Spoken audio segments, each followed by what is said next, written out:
Hey guys, I'm Anna, and today I'm going to show you how to fix Australia Post mobile app not working. So first of all, you need to make sure you're running the latest version of the app. Open up App Store on your device, and then tap on this search icon in the bottom right corner.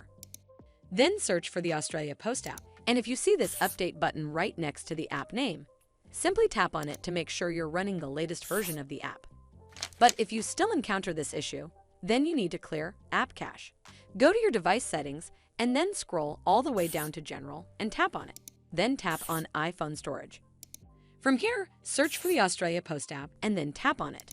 Once you're on this screen, you need to tap on Offload App. Tap again to confirm.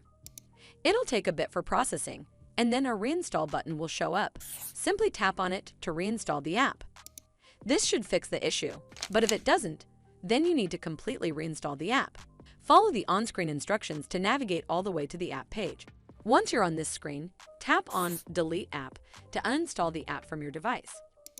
Once uninstalled, you need to open up App Store and then search for the Australia Post app right over here in the search bar, and then click on this Get button to install it back on your device. Hopefully this will fix the issue, and if it did, then make sure you give this video a super thanks by clicking on this heart icon to help support the channel, and don't forget to hit that subscribe button. We'll see you in the next one.